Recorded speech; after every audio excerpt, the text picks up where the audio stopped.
Assalamualaikum, salam sejahtera. Terima kasih kerana telah memilih channel ini. Jangan lupa tekan butang like, komen, subscribe dan share untuk Kes tahanan rumah Najib, NGO gesa prosiding Mahkamah terbuka.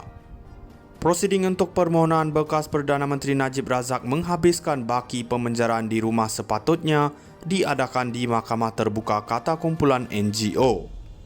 Pendirian itu dinyatakan oleh Bersih dan Pusat Kewartawanan Bebas CIJ selepas mahkamah semalam membenarkan permohonan perbicaraan dalam kamar sekaligus menyebabkan media dan orang awam tidak dapat mengikutinya.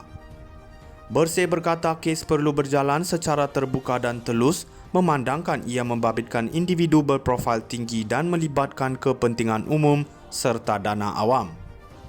Perbicaraan kes berprofil tinggi sebegini harus dilihat telus dan terbuka kerana orang ramai berhak mengetahui kedudukan sebenar perjalanan kes yang sedang dibicarakan.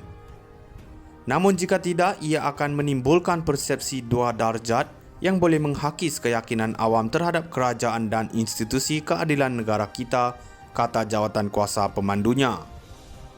Kumpulan pendesak itu juga berkata Timbalan Pendakwa Raya DPP juga perlu membuat penjelasan kepada orang ramai alasan yang munasabah kenapa mereka tidak membantah permohonan itu.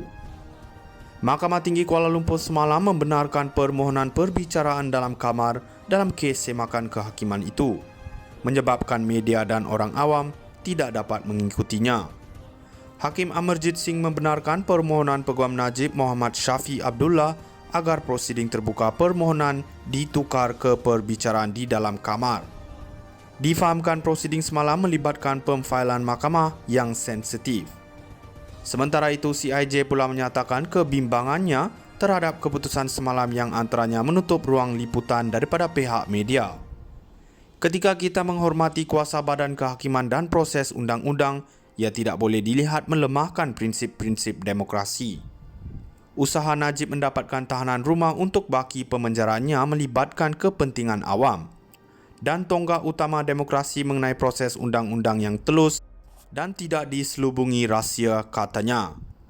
Najib yang juga bekas Presiden UMNO memohon kebenaran untuk memulakan semakan kehakiman bagi pelaksanaan titah tambahan yang di-Pertuan Agong.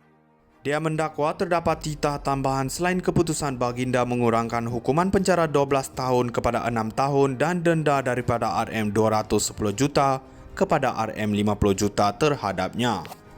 Setakat ini, di pihak kerajaan hanya Timbalan Perdana Menteri Zahid Hamidi yang menyokong dakwaan wujudnya titah tambahan itu walaupun terdapat beberapa fakta didakwa silap.